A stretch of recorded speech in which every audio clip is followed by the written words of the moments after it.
Thesis-Gate may have fooled the masses, but it can't fool academics. Dr. Huan Si Lin, Dr. Xu Yongtai, and countless other scholars have launched investigations into Tsai's mysterious thesis. Dang Yongsun is a PhD graduate from the University of California. He spent countless hours carefully poring over evidence from this case. Recently, Dang published a series on his personal Facebook titled Doctoral Thesis Tempest. The second article in this series is a deep analysis of the copy of Tsai's thesis at the National Central Library. Dang uses compelling logical arguments to unveil the government's corruption and collusion at the University of London. The final chapters of Thesis-Gate are at hand. We must examine these new revelations. In this episode, we will take a look at Dang's arguments, which Dang has so graciously provided to us free of charge.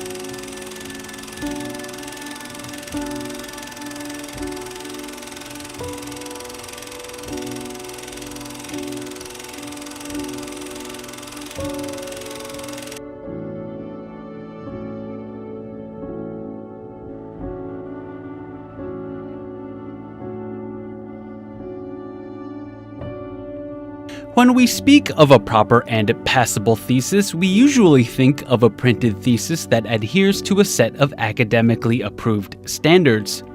Digital copies of a thesis are considered informal and therefore merely act as a supplement to a published thesis. Fundamentally, there is a difference between physical and digital editions of a thesis. The copy of Tsai's thesis, which sits in the London School of Economics and Political Sciences Women's Library, is a printed copy. The one in the National Central Library's possession is digital. The National Central Library has not printed a physical copy of the thesis. Why? Because National Central Library Director Zeng Su-Xian still has reservations about the thesis. Director Zeng holds a PhD in library sciences. Even if the National Central Library accepted a fake thesis, Zeng respects her craft and her field enough to at least maintain some measure of academic integrity. That's why she only dares accept a digital copy of Tsai's thesis and refuses to print it out. A library in any other country will only recognize a thesis when it receives a bona fide physical copy. That is, unless we're talking about the Ethos or ProQuest databases, which can only take in digital files. A proper thesis will always have a proper copyright page. There is one primary difference between digital and printed editions of a thesis. Zeng's understanding of this minute detail is exactly what sets her apart from other people who are actively deceiving the country. Digital copies can be changed, altered, and removed at any time. Should an issue arise, whoever has access to the digital file can secretly modify the thesis to their liking.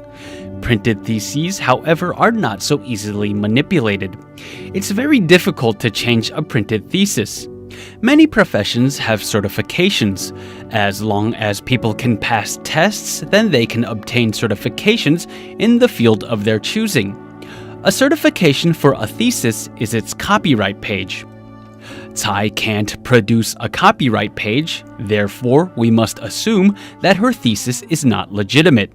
Anything Tsai says will only serve to stall and erode the public's trust in her. Let's go back to June 28, 2019. That's the date Tsai Ing-wen submitted her black leather-bound thesis to the University of London's Senate House Library. The Senate House Library rejected what Tsai had sent because there was no copyright page. The London School of Economics and Political Science instead placed the thesis in their women's library, specifically labeling it as Tsai's personal copy. Tsai's thesis was placed in the Women's Library Reading Room, which collects work from women's rights advocates from around the world. It is not kept in the same place as the theses her 105 other classmates wrote because those theses all have copyright pages. Tsai's does not. The thesis Tsai sent over requires special treatment. The thesis is a personal copy and can't even be placed with ordinary books. That's because Tsai's personal copy isn't a published work of literature. Can those who staunchly defend Tsai's PhD offer an explanation for this? Why is Tsai's thesis sitting in the women's library reading room and not placed with other proper theses? A proper thesis will have a proper serial number. At this point, it is clear why Director Tseng refuses to print the thesis given to the National Central Library. It's because the thesis does not have a copyright page, nor does it have a thesis serial number. Tseng accepted a digital copy as a compromise. National Zhengzi University, Soochow University, and the Ministry of Education claimed to have copies of Tsai's thesis.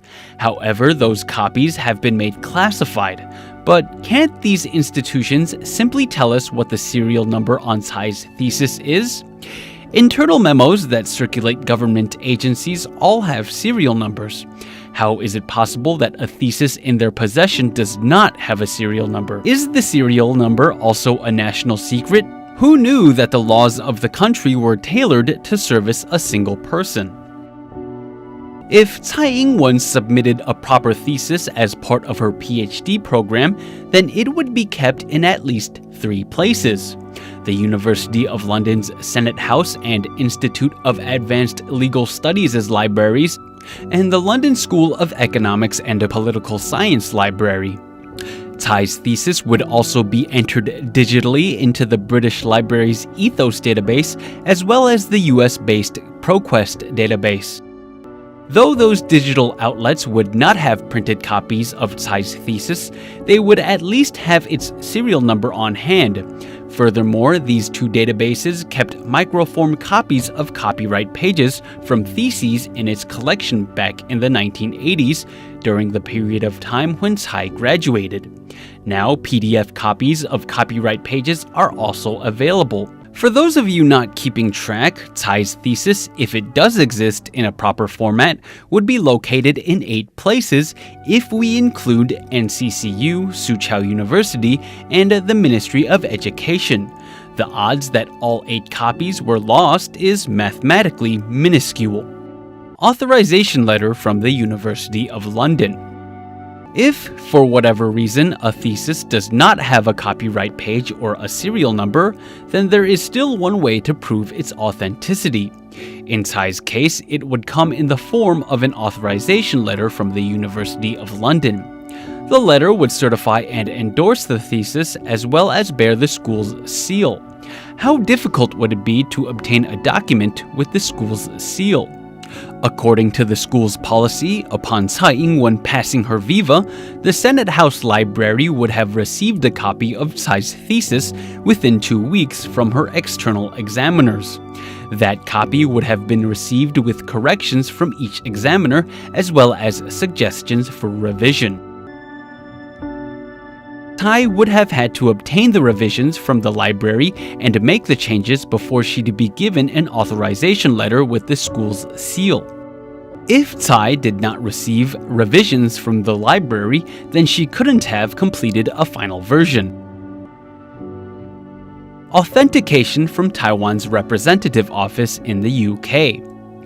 Tsai would have had to have gotten her doctorate authenticated by Taiwan's representative office in the UK upon moving back to Taiwan. In order to do that, Tsai would have needed to submit an authentication letter from the University of London to the representative office. So, if Tsai never received an authentication letter, then we can safely assume that she did not receive a legitimate verification from the representative office. However, forgery is not out of the realm of possibility. It's happened before. In 1984, Taiwan's representative office in the UK was called the Free Chinese Center. When Tsai Ing-wen submitted a replacement diploma to Taiwan's representative office in the UK in 2010, the office should have reached out to the University of London to authenticate the degree. However, the representative office did no such thing. We know that because there would have been a document with the University of London's seal, but there wasn't. Despite this, the representative office proceeded to authenticate the document anyway. Unsurprisingly, Catherine Chang, head of the UK representative office at the time, has enjoyed many promotions after Tsai was elected president in 2016.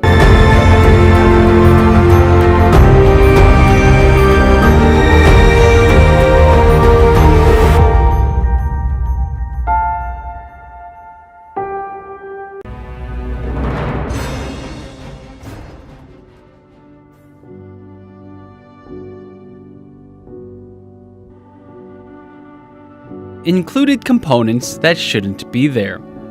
A Chinese statement signed by Tsai Ing-wen. A Chinese written statement that Tsai signed authorizes the Central Library to create a digital version of Tsai's thesis. This statement is part of the thesis. The inclusion of this statement must be a joke played on the London School of Economics and Political Science.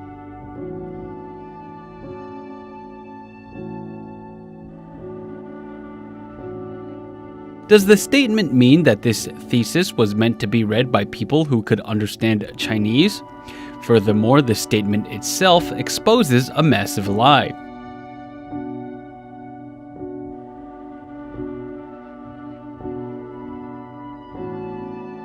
The statement mentions a memo from February 8, 1984 that was used to notify Tsai that she passed her viva and that her thesis had been approved.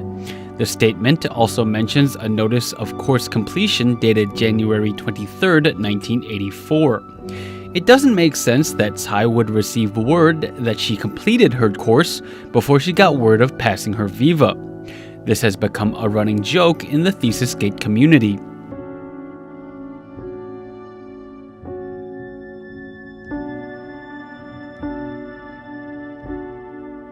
Shamelessly, Tsai has simply switched the two dates of the notices.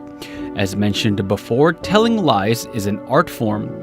A person who tells lies must be sharp, organized, and have a good memory to keep their story straight. Tsai's lies have become more extraordinary over time to the point that they're becoming larger than life. It's clear that she's not working hard enough to maintain her illusion. Thesis and Viva Passage Notification Memo. Though this document is important, it shouldn't be included with a proper thesis. Aside from problematic dates, there are other parts of this memo that raise suspicion. The UK usually formats dates without commas. Here, the memo's date is written with a comma, 8 February, 1984. However, dates in the UK usually do not include commas. An all-important missing line. Official memos from the University of London notifying students that they passed their viva and that their thesis is approved would include the exact line, "A copy of the examiner's report on your candidature is enclosed with this letter for your information." However, we do not find that line anywhere in the copy Tsai provides. The words "Dear" and "Madam" are misaligned on the memo, indicating that the document had been altered.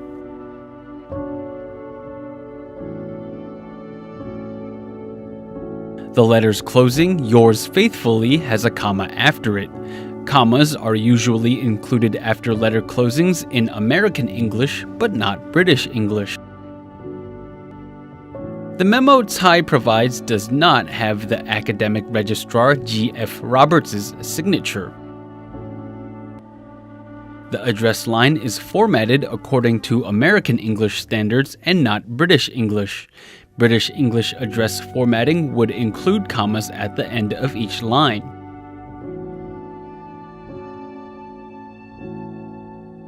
The last line of the address should be ROC and not Taiwan. In 1984, the country was still under martial law. The correct name for the country on a mailing address would be Republic of China, or ROC. It would not have been Taiwan. The memo does not adhere completely to either MLA or APA standards. The field of study is written according to MLA format, while the title of the thesis abides by APA standards. Under the MLA standards, Tsai's thesis title would simply be titled Unfair Trade Practices and Safeguard Actions, and not Title of Thesis, Unfair Trade Practices and Safeguard Actions. The Viva date on the memo exposes another lie. According to Presidential Office spokesperson Alex Huang, Tsai's Viva was administered on October 16, 1983, which is a Sunday. There is no way a Viva would have taken place on a Sunday. The notice of course completion. Similarly, a proper thesis would not include a notice of course completion. Aside from that, the notice itself presents many problems. The notice of course completion is not a notice at all. It's actually a conferment letter. Is this a mistake, or is it an act of incompetence? Tsai obviously does not know the difference between the two. A notice of course completion would be sent to the graduating candidate and should address the recipient as such. A proper salutation would be Dear Sir/Madam, or even better, Dear Ingwen Tsai.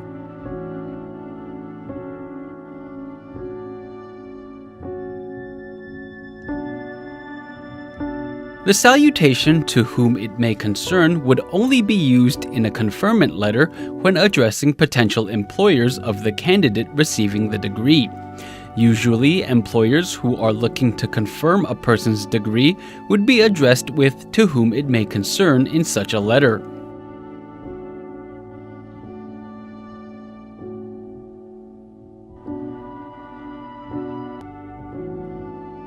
A notice of course completion and a conferment letter have different purposes. A graduating student would receive a notice of course completion. They wouldn't necessarily receive a conferment letter. The date on a conferment letter should come later than that of a notice of course completion. Furthermore, it wouldn't come earlier than a memo notifying someone that they passed their Viva. Tsai's mix-up of these dates in her own files point to forgery. Tsai can't produce a notice of course completion. She can only produce a photocopy of a conferment letter that doesn't have any signatures. The photocopy itself is dubious and untrustworthy. If Tsai intends on forging more English language documents in the future, then she should employ someone with a background in English writing. Otherwise, mix-up like the ones discussed before will unravel her lie.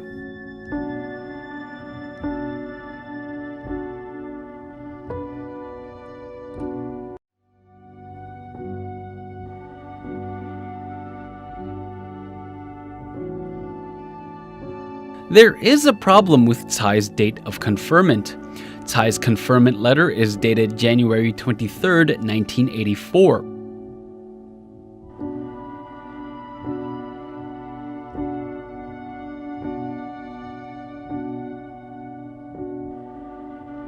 However, a letter sent by one Mrs. P.C. Kennedy on behalf of the Senate House Library to Taiwan's UK Representative Office dated September 30th, 1987, says that Tsai's date of conferment was March 14th, 1984.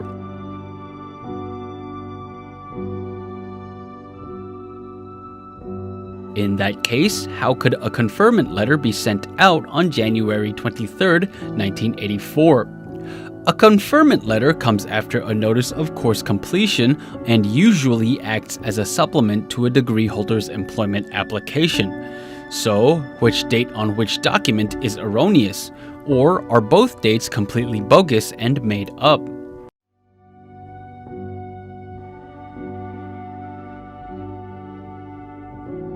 The conferment letter lacks a signature from Dr. I.L. Stevenson, who is the school official printed on the document.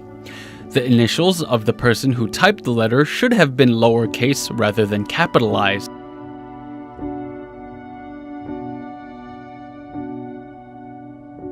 If those forging the thesis had someone who had a thorough background in English on their team, they could have avoided this mistake.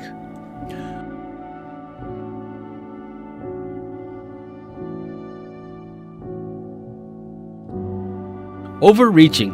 National Central Library puts their watermark where it doesn't belong. There's a rule at Taiwan's universities that says digital versions of a thesis must be watermarked. Therefore, the National Central Library went ahead and watermarked their version of Tsai's thesis. However, Director Zeng must not have realized that only the author's school can watermark a thesis. Furthermore, Tsai's thesis would have had to have been watermarked with the University of London's school seal to be deemed proper. By watermarking Tsai's thesis with its own seal, the National Central Library has overreached. The watermark acts as nothing more than a self-serving approval of this fake thesis. Director Zeng is risking a lot with this watermark. On one hand, she protects Tsai. On the other hand, she does so unlawfully. No one else can write another person's thesis for them. Tsai's thesis not only wasn't typed by her, the person who did was thanked in the acknowledgements page. How laughable.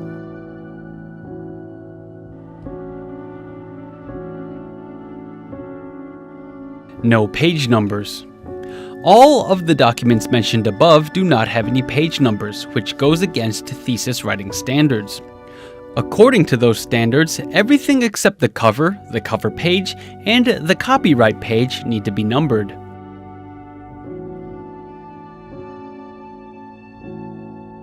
Included components that are optional for a proper thesis.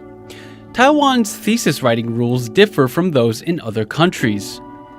Examiners' signatures on thesis cover pages are optional. External examiners do not need to sign the cover page. Unlike schools in Taiwan, Western universities typically do not have a rule saying that examiners must sign the cover page, so results may differ depending on where a thesis originates from. External examiner reports do not need to be included with a thesis. People familiar with the academic circle will know that the only way a PhD student can pass their viva is if an external examiner signs a report saying so. In the American education system, a student who passes their oral examination will receive a report signed by their examiners from the school. The report does not necessarily have to be included in a student's thesis. However, the PhD candidate should file away said report carefully in case they need it. Typically, schools will also keep a digital version of the report in their files. Schools in the UK are different. According to Article 38 of the London School of Economics and Political Sciences Guidelines for the Conduct of MPhil and PhD Oral Examinations, a copy of the cover sheet and the examiner's preliminary and joint reports are routinely sent to the candidates when they are officially informed by letter from the academic registrar of their result. This portion of the notice notifying Tsai that she passed her viva has been whited out. Typically, a letter or memo wouldn't allow for such large blank spaces. Printing the name of a doctoral advisor on the thesis's cover is also optional. This is something that also differs between schools in Taiwan and in the West. Western schools typically do not have rules on the matter because an advisor is usually mentioned in the acknowledgements page. They do not need to be labeled anywhere else.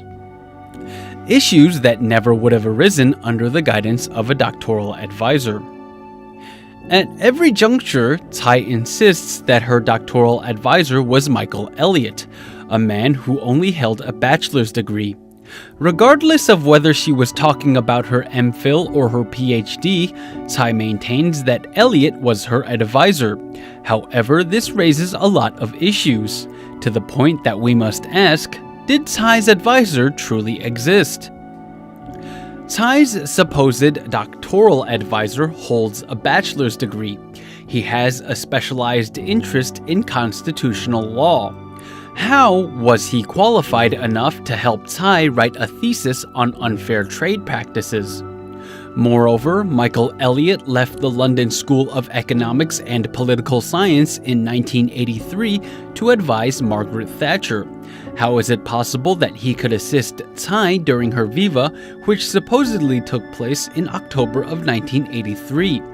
Dong pointed out that lying is an art form that requires consistency, logic, and linearity. Lies will unravel much too easily if they are not well thought out. Thesis-Gate is in its final chapters. The gears of Taiwan's judicial system have begun to turn. All of the cases related to Thesis-Gate have been consolidated. The Information Commissioner's Office in the UK has chosen to stay quiet and uphold this charade to the very end.